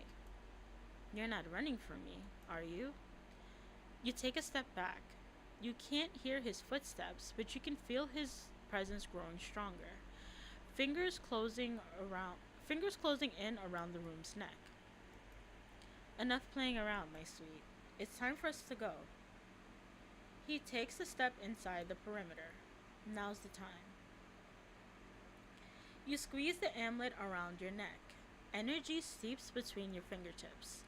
In an instant, ultraviolet light bursts from beneath the floorboards and surges all around. You can feel the atmosphere bending, warping. And in the center of it all is Lorenn. Ugh, my poor baby! Stop! Lorenn presses his hands against the wall of light, panic overtaking his features. You didn't hesitate. If you had any chance of doing this ritual right, you couldn't. But seeing him like this, you can't help but wish you had. I told you already. I told you I didn't care about anything. About being a ghost, about being trapped here. If it's with you, I don't. He balls one of his hands into a fist, the light wrinkling beneath his touch. I don't care. I don't need anything but you. I don't want anything but you. So why? Oh, I don't want this. Stop. I don't want to go. Not the begging. Stop it. No, my baby, you don't have to love me. You can hate me instead. Just please don't. This is so sad. Oh my goodness. Lorenn, your heart is pounding. There's a fear welling up in your chest, so sharp it feels painful. You don't want to hurt him. You don't want him to hate you. You'd give him your soul if only you could. Just listen, please. Let me explain. His eyes dart across your face, searching, and when he finds what he's looking for, he nods, the wall of energy remaining intact. I told you I could save you. I thought I could, and when I couldn't, I thought if I could do something else, stall for time, make you feel more like yourself, then. But I did the opposite. You're losing yourself, Lorenn. I'm losing you. He doesn't even remember important things. The personality is changing. I get it, I do, but ugh. You don't even understand what I mean, do you? You're a special kind of person, Lorenn. Someone who sees beauty in the littlest things. Little birds and bright lights, flowers and sunshines, sugary sweets and soft toys. You like to learn, to create, to dream, and you're losing all of that because of what I did to you, because of me. Sharing the night sky and all of its stars with you, just like this. I hope I carry this joy into my eternity. You don't even remember writing those words, do you? Oh my goodness. Lorenn's fingers are trembling. You want to hold him. Let me go. Come home with me, please. I want to go home. I do too. You don't say. Lorenn, the soul linking. It's. Oh, that's the reason for all of this. The reason why you're fading. The reason why your soul is crying out for help. I acted prematurely. I didn't know better at the time. But I do now. I don't want to lose all of you. I don't want you to forget the very person that brought me here in the first place. You trusted me back then. Trusted me to help when I barely knew you. You gave me your trust and I caused this. All of this. I failed at the one thing I promised you from the very start. I don't know what happens next. I don't know what lies ahead.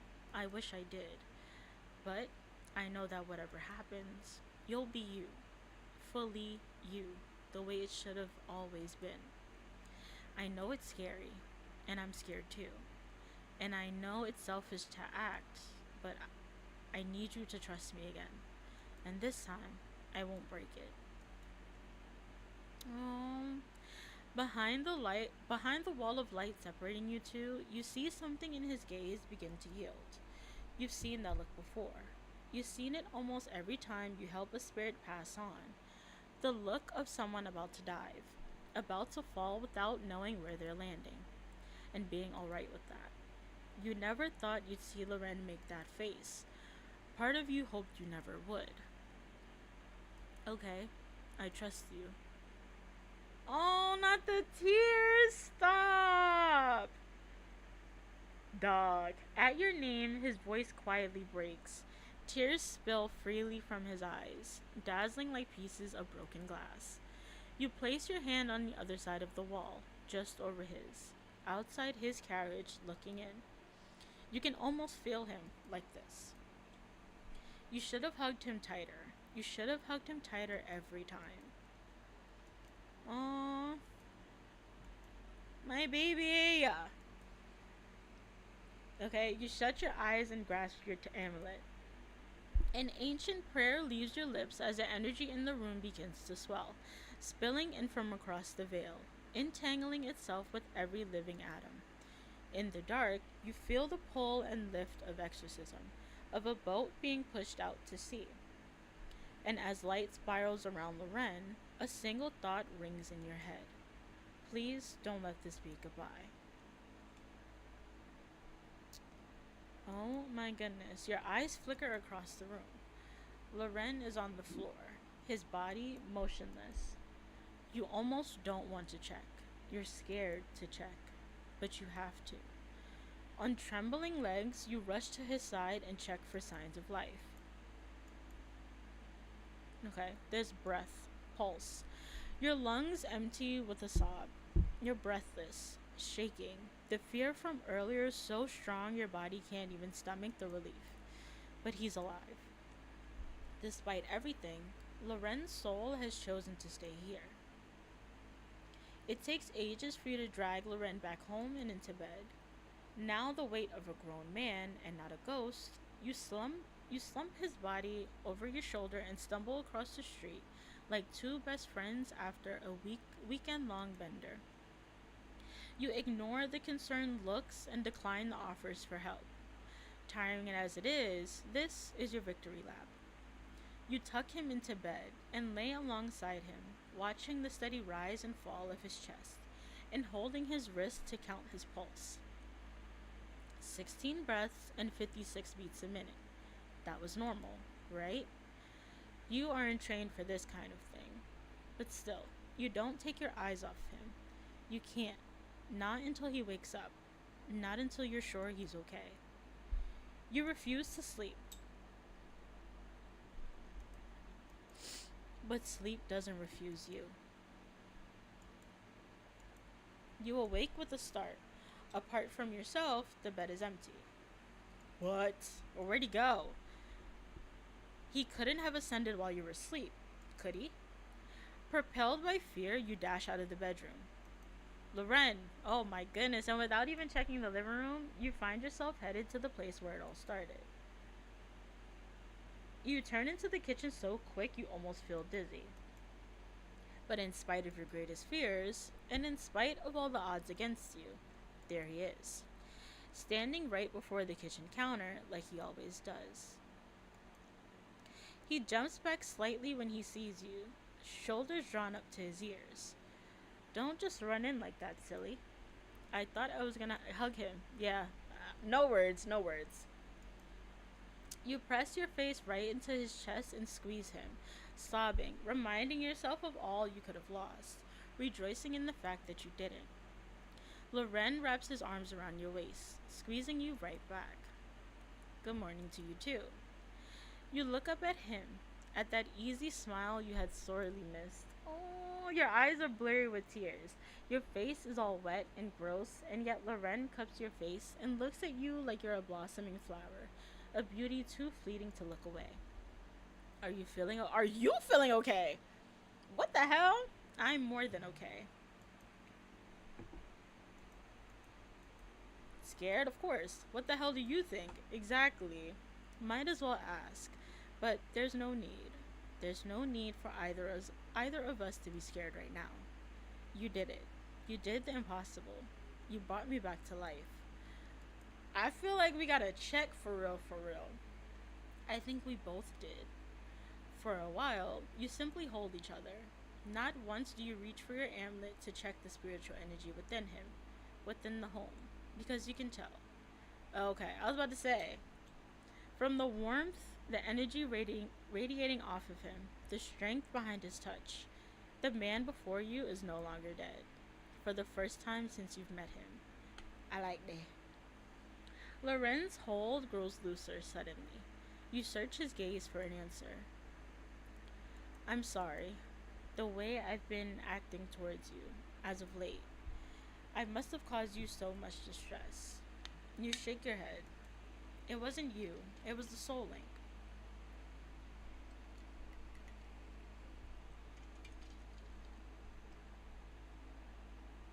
Even so, our bond was overwhelming. Yes. Half the time, I felt like I was drowning. Oh, in sensation. Drowning in you, losing myself in the process. I can't say I disliked all of it, but being so possessive, it isn't any way to treat someone you care about. I feel awful for only having realized it now. You don't care about any of that anymore. You can't bring yourself to. Does that mean you're feeling more like yourself again? That signature smile settles over his face once more. Yes. Yes, I am. Then I've finally done something right. His touch feels right. It feels safe. You'd stay like this forever if you could. Why can't we? It's funny, you think. You've only known each other a few months, and yet you don't know what you'd do if you lost him. Excuse me. Averting his gaze, Lorenn lets go of your waist to take both of your hands in his. He chews his bottom lip. Can I be honest about something? Of course, what is it? I don't know if you were hoping they would, but my feelings for you haven't changed. When I look at you, it's like the rest of the world fades away. Like I could spend my life with you, just baking, traveling, learning new things together, and that would be enough. You have your own life. Coming here and saving mine, you didn't even have to do that, and yet you did it. Your job here is done. I can't say I won't miss you, but if leaving here would make you happy, moving on and never seeing me again, I won't stop you. You look at him, stunned. You can hardly believe what he's saying. Where do you think we're going? You're mine, boo. We're locked in. You love me, I love you. Like, sorry, was I talking for too long? No, I wasn't hoping your feelings would change. I just wanted both of us to know what they really were. That when you said you loved me, it was you saying it, not anything else. I'm so sorry. That must have felt so. No more sorries. Really like you too, think I'm in love with you. I don't like to think. There's no thinking, there's no hesitation on that. You shouldn't just say that so openly. I might die again. Don't even think about it. He laughs as if you're joking. You're not joking. Not even a little bit. Yeah, don't die on me again. Like broken glass, tell Lorenn you love him? Absolutely. I'm so happy I don't even know what to do with myself. Kiss him. Yeah. Duh. When your lips meet, it feels like sunlight. Lorenn presses your body to his as his lips move against yours. Hi! How are you? What is up? What is up? Lorenn presses your body to his as his lips move against yours. Tentatively at first, before tilting his head and sinking deeper. His touch is feather light on the back of your neck. His other hand sits on the small of your back as he holds you in place, kissing you like he wants to swallow you whole. Please do. Please do. We're in the kitchen right now. Let's head back to the bathroom. I'm so glad I came. Oh, yeah. I've been playing for a little bit. Maybe like an hour now? But yes, I'm glad you're here. I hope your day is going well. He makes a soft, wanting noise. I need to hear that. As you run your hands through his hair, nips at your bottom lip, hums when you invite him further into the heat of your mouth, letting him drink in the taste of you, the scent on your skin. Need that bad. You're in bliss. Your whole body feels like it's floating on air. Until he pushes you back, flushed and slightly breathless. I think that's the first time he's pushed us back. I feel like the two times we did kiss, it was us that stopped the kiss. It might be wise for us to stop there, actually. I'm noticing my body. That's what I like. Let's go. Noticing my body is a little more reactive than it was before. Keep your eyes above the belt. No. Mm-mm.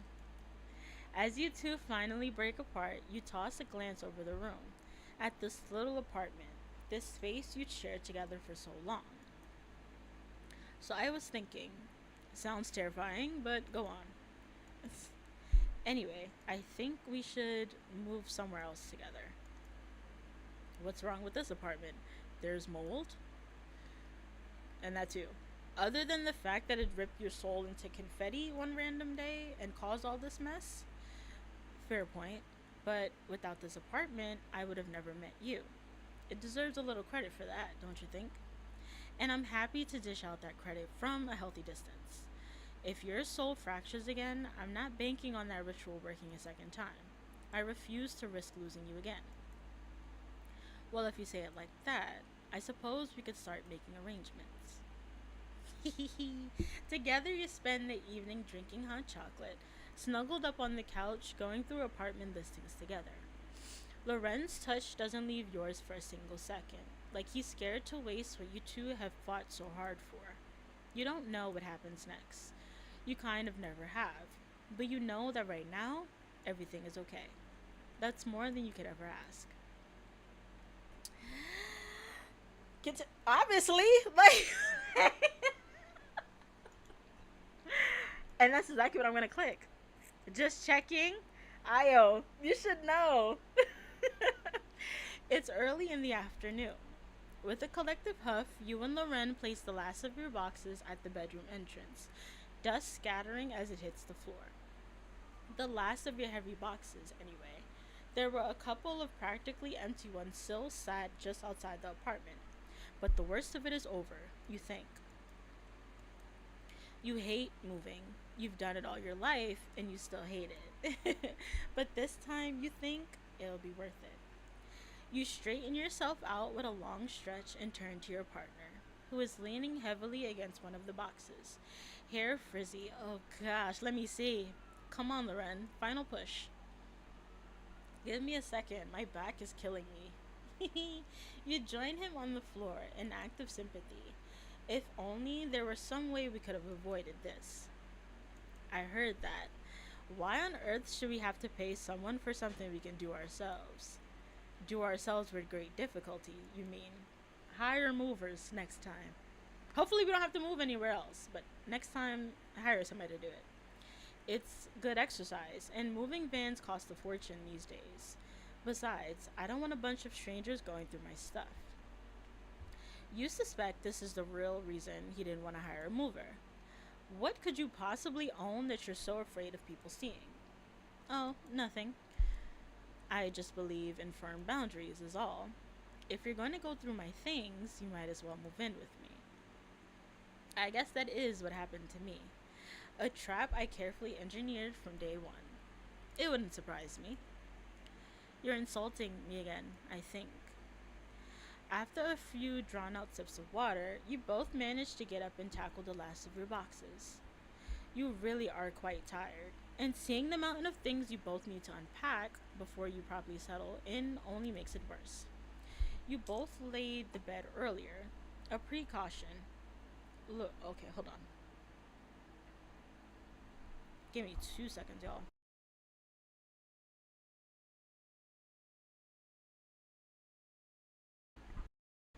Look at this pretty boy until I get back. 2 seconds, 2 seconds.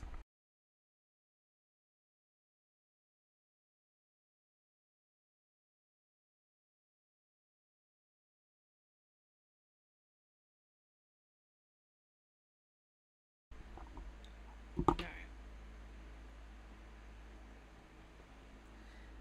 I heard something at the door, but I think it was for my neighbors.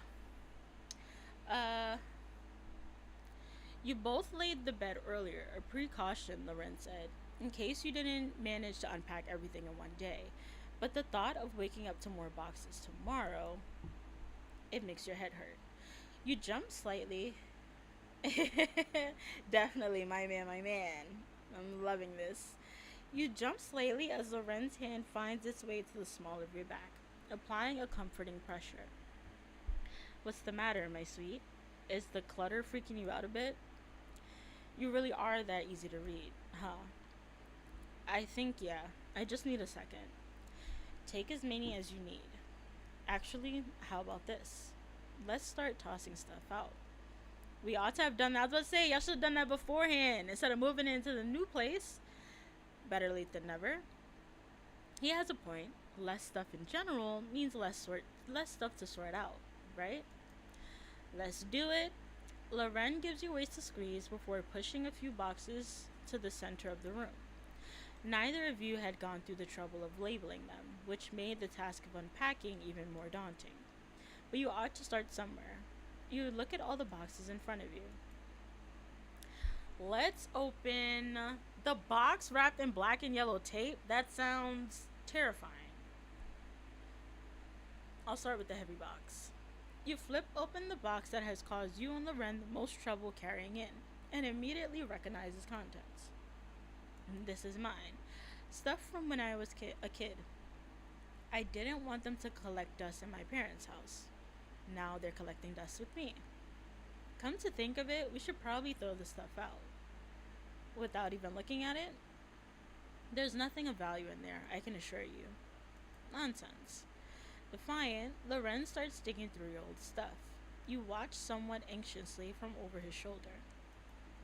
You were quite the little artist, weren't you? There are so many illustrations. Finger paintings, macaroni art, crayon drawings. That's a whole lot of paper waste. To you, maybe. I'm going to be framing each and every one. And hang them up how?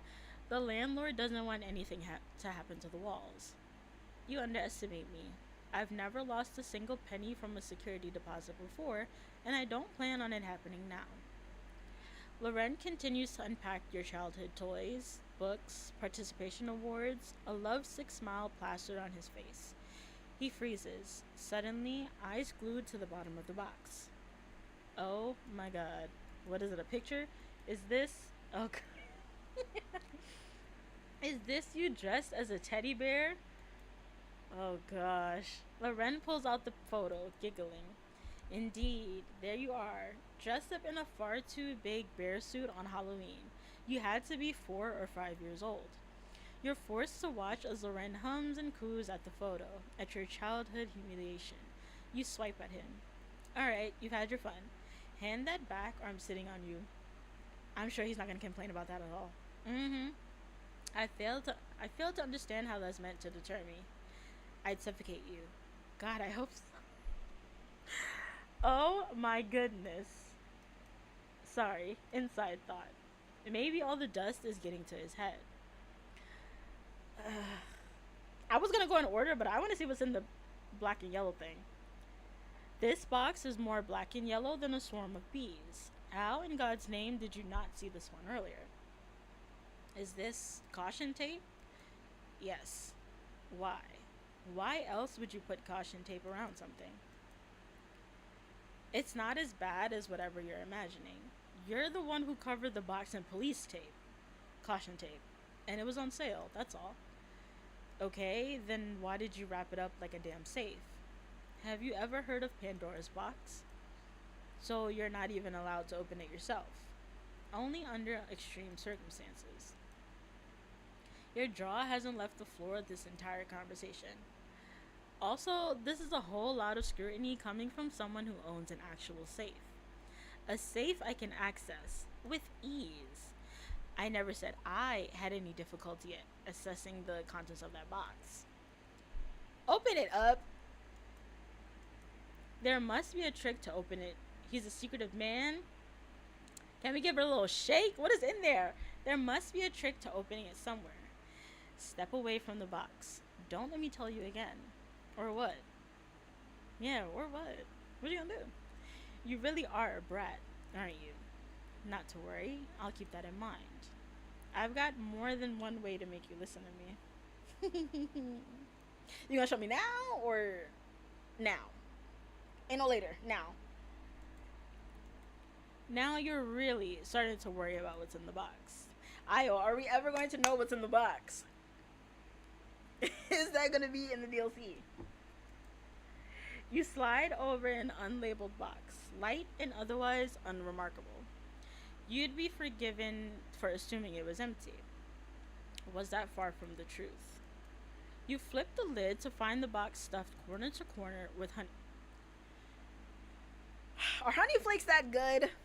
You turn, frowning, towards the culprit. Lorenn. What? Don't what me? This is more than you had in our last pantry. He hasn't even told me what's in the box? Oh gosh. I'm aware. I bought more. I figured we'll be too busy to cook for the first couple of days of moving in. I had absolutely no plans of depleting my current supplies, so think of them as emergency rations to help tide us over. Yeah, that's crazy. That expression, the date on those, the expiration date, it needs to be a good 2 years from now with the amount of cereal that we have. The honey bunches of oats do hit different, and I'm definitely going to the store later. Say I won't buy those. I've literally been sitting here craving a nice bowl of cereal for a hot minute. I usually don't eat breakfast, but I don't know, like a little, kind of like how you have like breakfast for dinner sometimes, like pancakes or something. I want cereal. I need that bad. How dare you? All of my ideas are great and work. Like your idea to dye the end of your hair with coffee grounds. It's called DIY. I guess, though maybe the execution could have used some work. Why wouldn't you just wait for the coffee to cool? I'm a busy man with lots to do. Thanks for helping with the burns, by the way. Whatever would he do without you? You'd think the white ends suit him. Anyway. I thought his hair would have went back to normal. I mean, there's nothing wrong with it now. That's the last of the boxes Lorenn dragged over. You didn't do much throwing away, but you did manage to start unpacking. You dust off your hands, satisfied with your progress. Lorenn, on the other hand, has somehow slumped down further, like he's melting into the floor. Come on, Lorenn, on your feet. If we finish this all at once, we'll never have to do it again. Let's just take a nap instead. I'm on both of those type of timings. You obviously want to get stuff done so you don't have to do it later, but a nap? That's always the best way to go. There's no harm in pacing ourselves after all. I didn't realize... This comment is not going to go well. I didn't realize you had such low stamina. You do well not to underestimate my endurance in the future. Well, let me see. Because I'm pretty sure that stamina is up to par. Trust me. You ignore his comment. You ignore his comment and begin walking to the other side of the room to fetch a different box. You continue to unpack while Lorenn changes into his pajamas, as if in protest. You make your way over to the other side of the room, about to give him a stern talking to, when Lorenn grabs you, dragging you towards him. In no time at all, he's got your back to the bed and your eyes facing the ceiling. His body caging you in place. Yeah. Fuck the boxes. This is the first time you've seen him from this angle. You're finding it very hard to feel normal. I'm not normal about this at all. I'm trying to stay normal, and y'all know it's not happening. Lorenn, on the other hand, looks immensely pleased. Well, this expression is new. This position is new. Not true. I've heard it's a favorite for many. Oh my goodness. Couples activities. How vanilla. I can flip you over if you want. Lorenn, please. But I won't be able to see you get all shy that way. Oh gosh. Lorenn is straddling you in this position, with one hand on your hip and the other holding your wrist. He's efficiently pinning you in place. He's warm and close, And as your mind wanders, you can almost imagine, all right, enough fun and games. Let me go. Don't let me go. The MC in the game and me in real life, we're not on the same page right now. Let me go. Absolutely not. Not happening. I'm gonna stay right here on top of you like a weighted blanket. A very fluffy weighted blanket. The fluffiest. And we're gonna take a nice, long, long nap. And forget we're even moving in today. Nice try. Those boxes are gonna haunt me until every last piece of them is gone.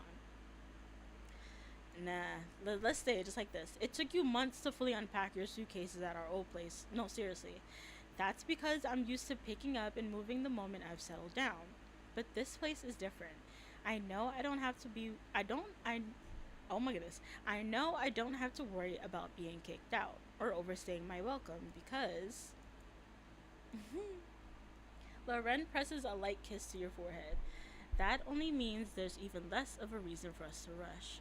Things are alright now, and unless you ask, I'm not going anywhere, baby. Woo! If I let MC be as freaking me, yeah, yeah, I understand that. That's why I'm good to comment on stuff like this because since it can't happen for fun in this game, I'm gonna make all the comments because I know MC is feeling this the way I'm feeling it. So it's unfair. It's unfair for him to call you that while looking at you like that.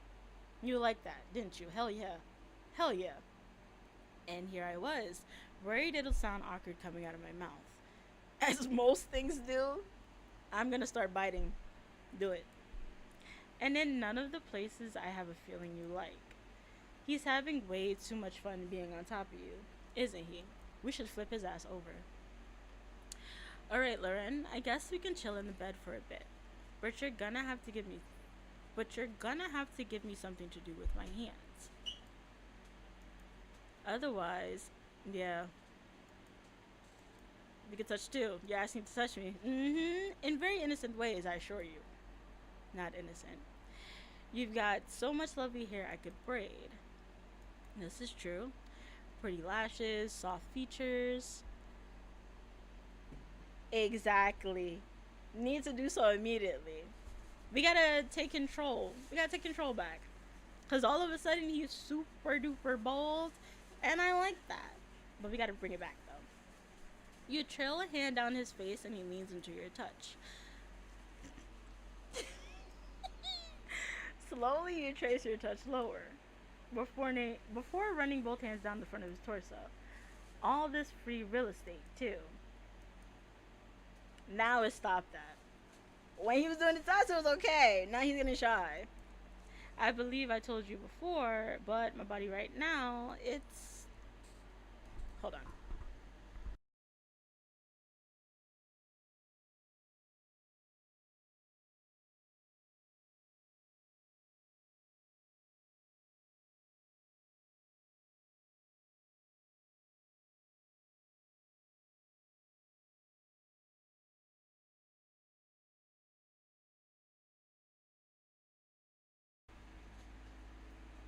Alright, sorry y'all.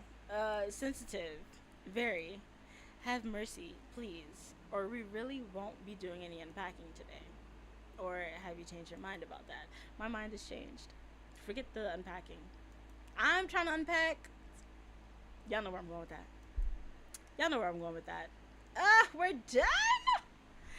No! Give me more! Congratulations! You have reached the end of a love like broken glass. You already know I'm following the itch.io page. I got all of that. Okay. That was amazing. We got to save him. We're living together. The ending just now. I know it didn't go further in this game, but in my imagination, it went. It went. Let me see what 12 out of 18 achievements. I'm missing a few.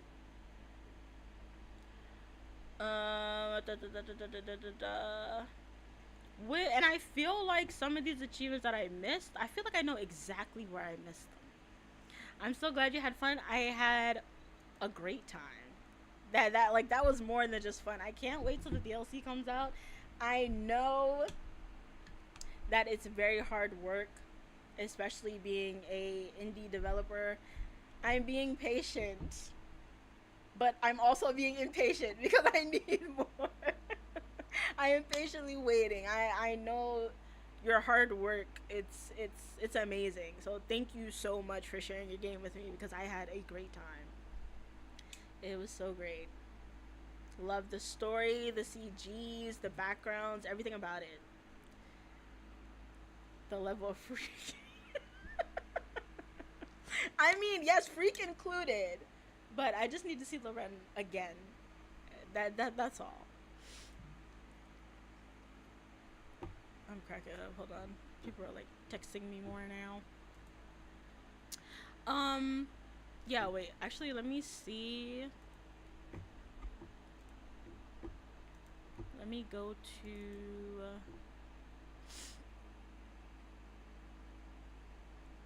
okay. I'm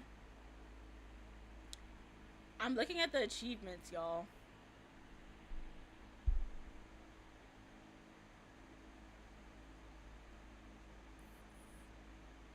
I've gotten most of these. Two of them you get with the outfit choices. Excuse me.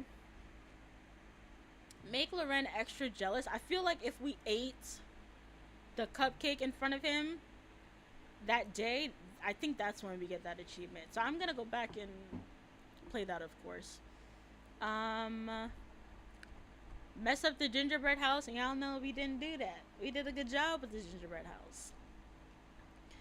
Y'all know I save before every choice, so I can always go back and thank you so much for being a huge support. Of course, like I said, I had a great time with this game. 1 p.m. I finished kind of early, y'all. I finished kind of early. What I think I'm gonna do, y'all already know this. The stream was split between. I think I already have the prologue and Act 1 posted. Act 2 we streamed the other day. So I'm gonna like trim it down, take out, getting all the little stuff here and there, and then post it. Post a video of that, and then 3 and 4, of course, I'm gonna trim it and post that as well. So that will be coming out soon. Thank you guys so much for tuning in. I appreciate you guys so much. Y'all know, as always, I always post the links to the games that I'm playing in the description, and I'm gonna continue to do so. Check this game out. It was amazing. I know you just saw me play, but y'all need to experience it yourself. So I'm gonna put both the Steam and the itch.io page, and check it out. Fall in love with Lorenn the same way I did, you guys. Like, you're gonna love it here. You're gonna love it here. I swear. I appreciate you guys. Io, thank you so much for tuning in. I will catch you guys